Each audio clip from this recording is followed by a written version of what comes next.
Okay, so I am going to put in the light and shade of the tree and excuse me, get some water and some more purple, of the dark purple. Now this is going to be, as we know, the light source is coming from here. So the first bit of dark I'm going to put in is down the bottom here of the tree. So just gently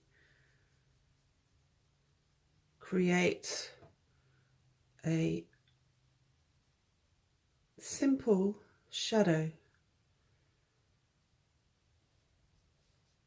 and try and bleed it into a little bit into the center so it's not too harsh a shadow. And oops, if you get too much on your brush, just wipe it onto a tissue or rag. Now I hope the camera's picking this up. I'm just going to the edges gently of the darkest part of the tree, which is the furthest away from the light source. And again on every branch. So it gives it some three-dimensionality.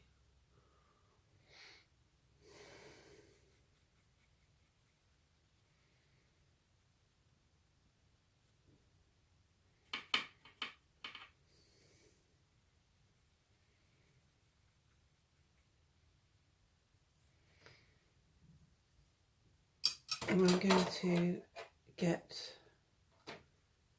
a smaller brush as well for up here. I feel inclined to go smaller. So here we are.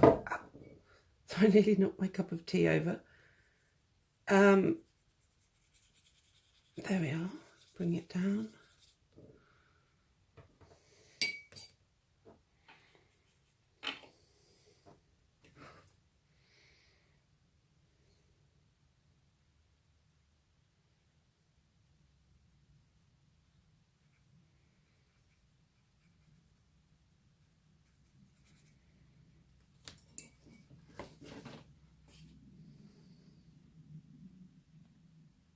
See that the dark is being picked up by the glaze, and you can at any time turn your picture round, keeping in mind always that the light source is coming from this side. And also sometimes there are ambiguous places where you think, well, where would the light source be hitting? Because, you know, it may in fact actually not be creating too much light and shade. So if you're in doubt, sometimes just leave it.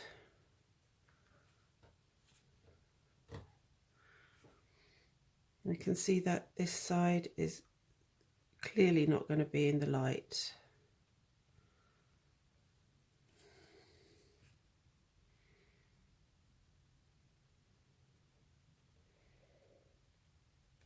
I'm thinking now as well about leaves, but I'm not going to do too many. I don't like to overdo it, over egging the pudding, as they say. I want to just I want to make a few leaves because I want it to be a sort of spring, summer, slightly ambiguous time of year. But as I'm going to be putting flowers in, it clearly would need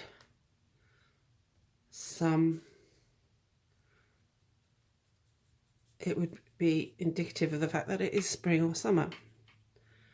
And it's a kind of desert landscape, so in a way, with the colours rich in pinks and oranges. As some people know, that I'm very influenced by the landscapes of Spain and the hills and mountains around Andalusia. although I live in England, my sort of inspiration comes very often from my trips to Andalusia and the mountains there. We don't have many mountains in England. In fact, we only have them in Wales. We have some hills in England, lovely, beautiful, gentle hills like the Downs. So here, also I'm going to think I need to put a dark shade down here because the light will have changed. I mean that the dark side that's not in the light will have changed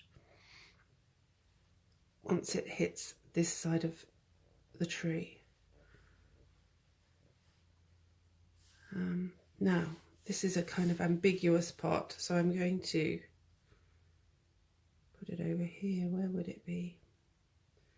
Doesn't really have to be accurate, but as long as there's some consistency, I'm going to say that the light from here would be fairly even, but I might just put a little dark down here. It doesn't have to be logical at all. This isn't a logical painting. This is a fantasy painting or a surreal painting, because the lovers will be flying in the sky. Oh, oops, sorry. There we go.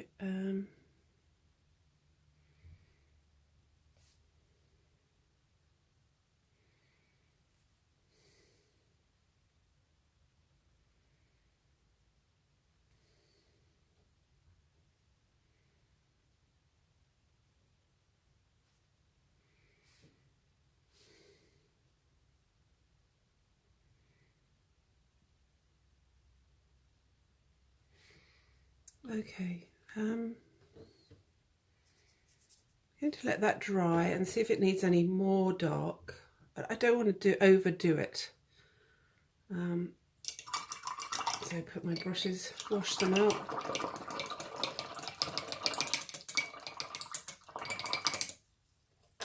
And let that dry and see what is the next step.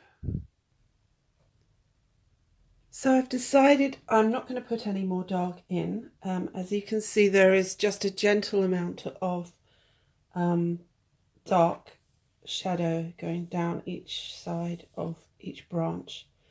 And I didn't want to overdo it because I don't want to lose the detail of my tattooed tree or patterns I've taken so long over. So what I've decided to do here is I am just going to put in a small amount of white.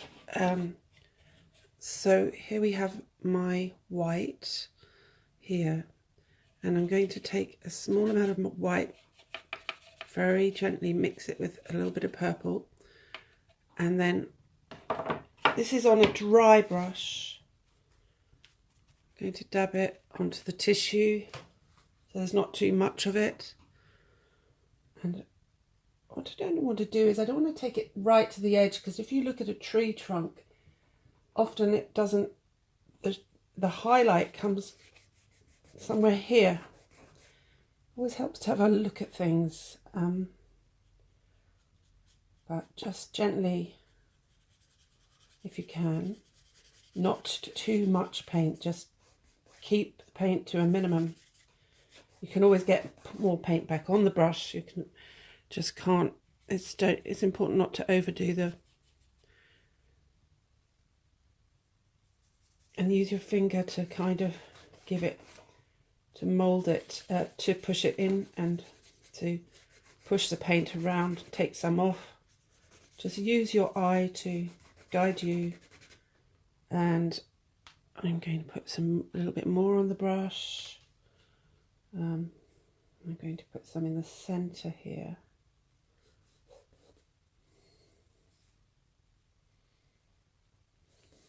Using your finger to push it,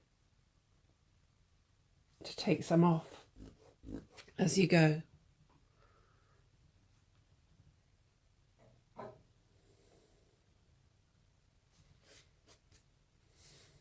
Now I'm going to put some over here where the light source is coming from. As I say, don't worry too much about logic or reason. It's still, that goes out the window. You're just making a wonderful fantasy landscape. Let's face it, we could all do with escaping into a fantasy. That's what's beautiful about painting, is creating our own worlds. And, let's face it, we could all do with that. We can all do with that from time to time.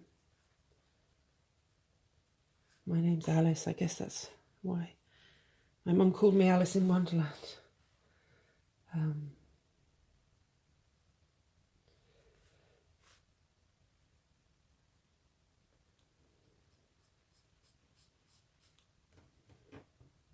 There you have, it's starting to take shape, three-dimensionality. I don't want too much on the brush, so I'm going to just delicately try to use the softest of touches, when you work.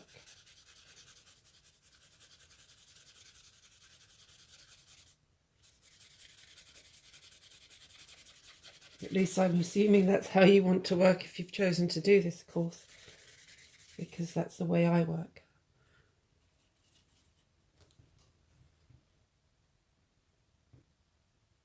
Take it down. 2.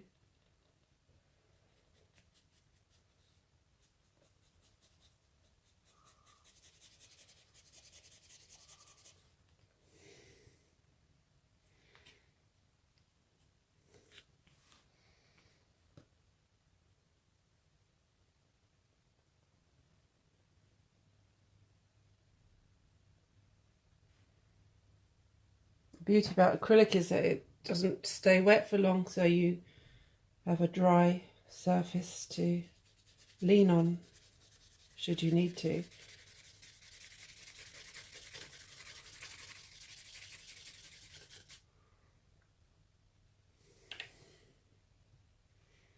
I'm going to turn it round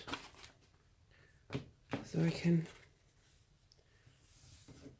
get to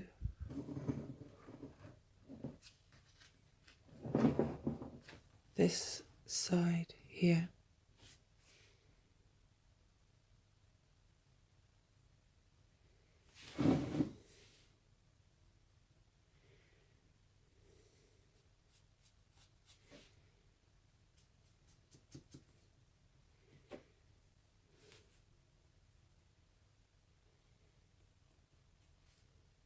I'm going to put some on this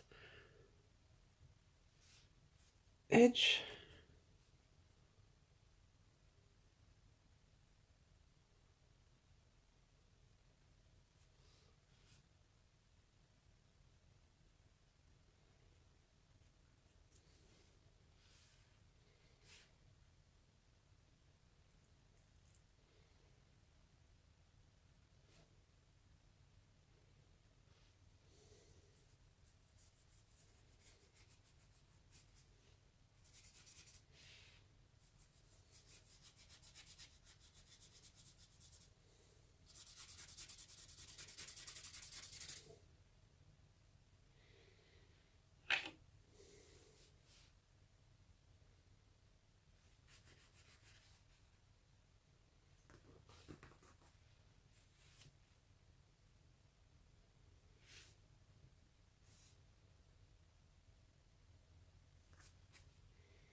I've also found that sometimes if you are unsure about a painting, either photographing it, which is a really great way of looking at your painting from a different angle, different perspective, or taking it to the mirror and looking at it again in the mirror. It's really interesting the way the eye can see new things and things that may need to be changed. And always trust your instincts as well. I mean, it's tricky to follow other people's example when we all have our own inner knowing. I want that one to be a bit more. I don't want to get rid of too much of my wonderful pattern.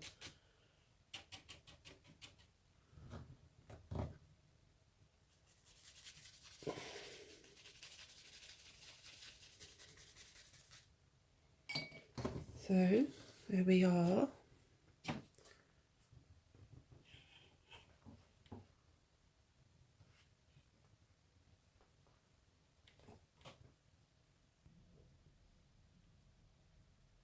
What I want to do next is I'm going to try to preserve this as much as possible. And this is just something I love to do during the painting every now and again, excuse me, is to give it a coat of varnish to protect that layer. So I'm going to, this is a Winsor & Newton Artist's Acrylic Satin Varnish. So I just need to find my brush. I'm just going to give that a coat of varnish just to protect it. You can also use the decoupage glue, which acts like a fantastic varnish as well, but it's very thick. I'm going to just blob it on. And so I want to keep protecting all this hard work that we've done. And put the remainder just over there on the rest of the painting.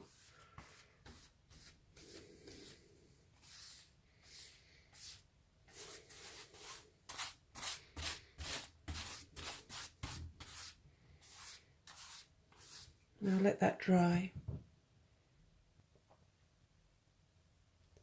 So the next step is I'm going to put some leaves in. Now, of course, you can use a small brush and a lovely sap green like this from Daler Rowney. I've brought mine.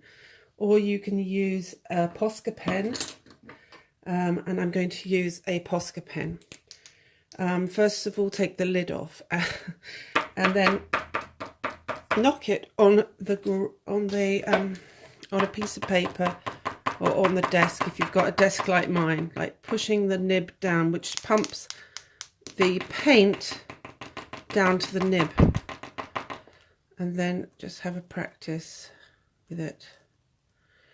Okay, so I'm going to start, and I'm going to make these shaped leaves. So I'm going to think, where do I want this to be pointing? And I'm going to, I just love Posca pens because it is very, very much like painting, but with a little bit more precision. And I happen to love that.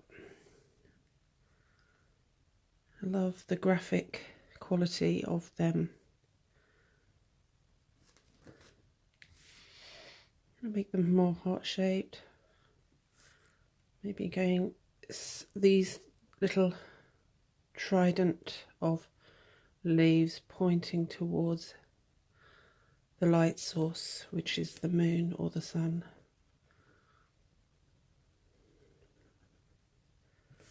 And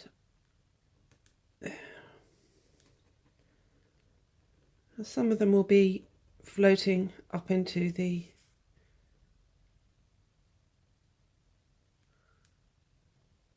sky, because we're not about realism here, we're just about surrealism or symbolism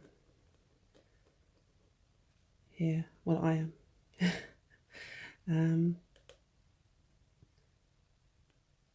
If you get the set of Posca pens, which is with all the different colours, you can use all kinds of colours for leaves. You can use, have red leaves, yellow leaves, white leaves, blue leaves, any colour. And so on we go, painting the leaves. Now, something else I like to do is get the white Posca pen. Where is it? My white. I've got lots. I want the one with the most ink in it. And you can create a little highlight. Actually, that would be better if I waited till that dried. So I'm going to put that back in. But highlighting the light, you know, the tips or where the light would hit the leaf.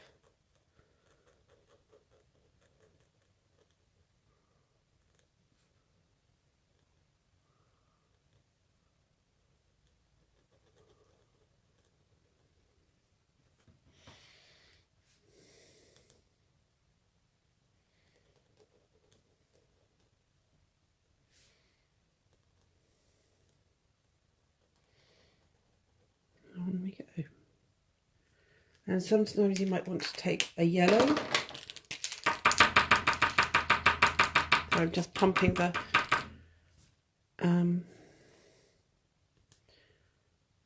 that's not very full. I haven't pumped it enough.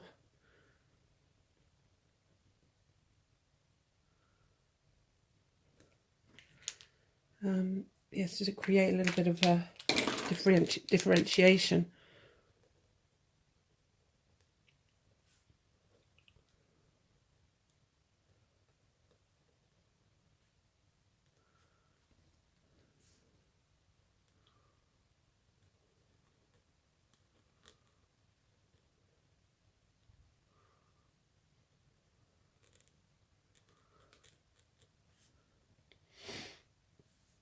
So I don't really like that yellow, so I'm going to just take it out with the green.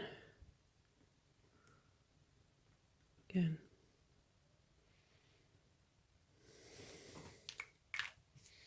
Now I'm going to turn it round so we can get the bottom or the top. I actually got some paint on there, so yeah. Now they aim to be a little bit narrower here because this sort of going to be sort of side on.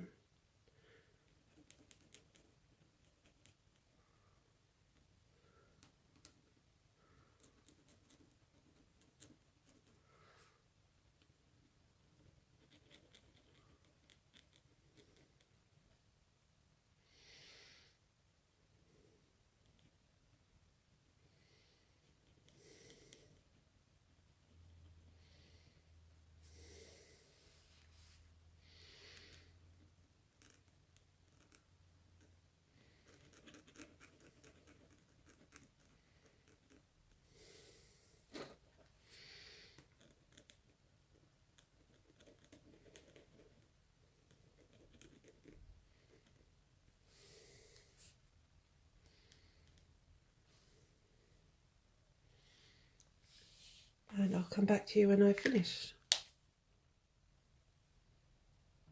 So yes, I've put in my leaves.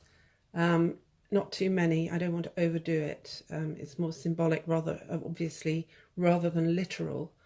I might go in later and put some darker leaves in and maybe highlight. But at the moment, I think that I quite like the simplicity of it.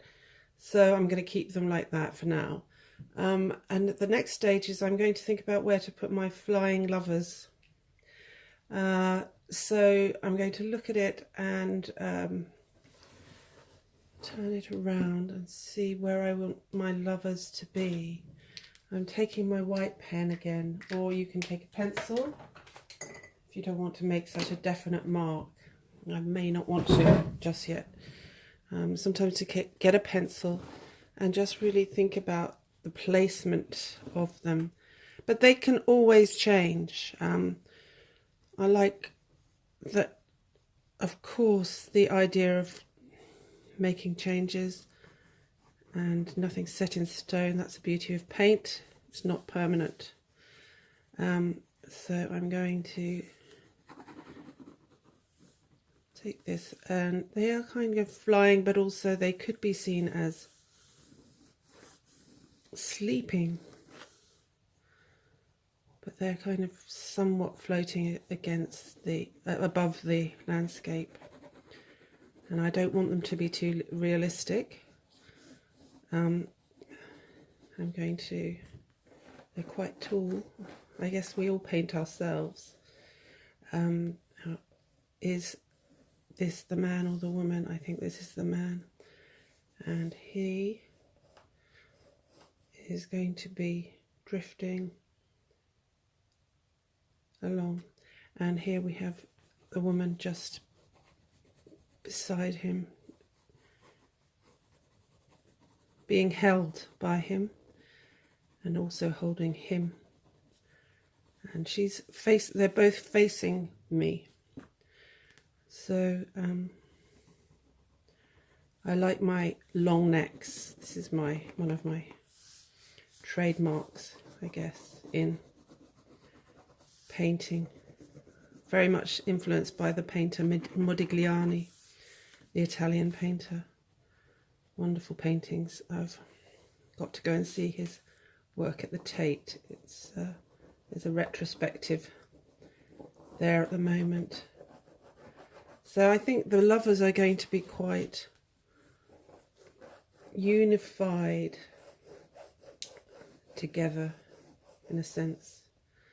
And what I want to do now is take some white and just really block them in so that there's a kind of definite shape from which we can create these new figures. So I have my white. I could use beige or brown, but the way I paint is I like to block something in. So when I have the shape I want, I like to block it in so that I can draw. It's much like creating another piece of paper in a sense. So I'm going to block in the white here. There we are. Just block that in, from which I can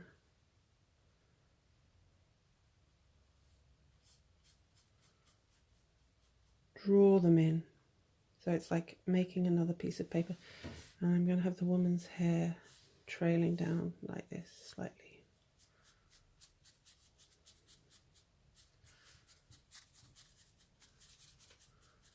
And if you're not familiar with the painter Marc Chagall, who is very much a painter of lovers, do look him up. He's absolutely the best. And it's spelled MarcChagall.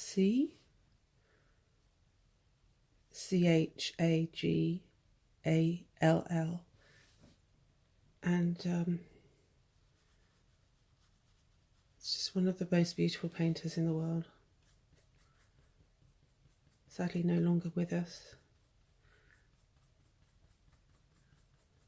Created such fantasy, beautiful dreamlike images.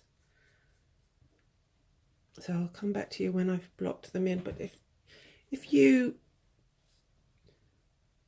just get a feeling for how you want them to echo the landscape as well. And, you know, unfortunately I'm losing some of the landscape when I do this, and that's just the way it goes. You have to let go and not be too precious with your underpainting. As I said, it's all the stage set, setting the stage for a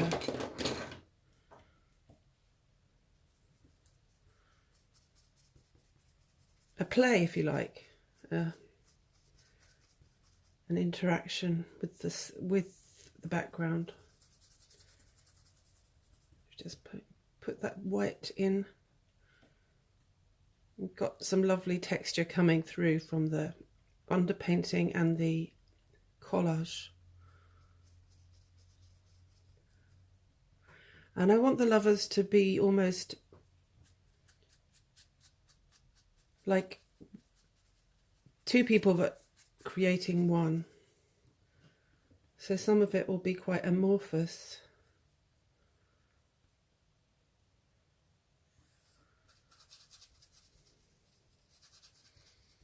Like those moments when you first meet somebody, or when we were young, or we first met somebody and you just couldn't be apart.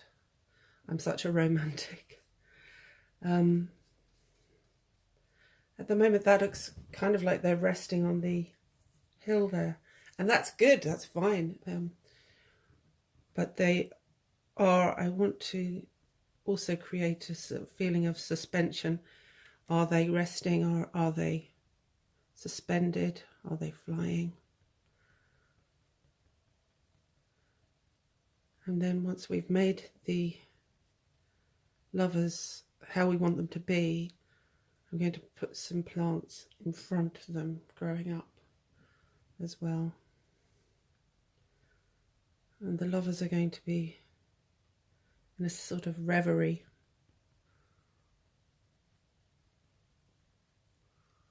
And you can make the lovers however you wish, but how I want to do them is these kind of long, thin, long, ethereal beings. Almost alien-like, I guess.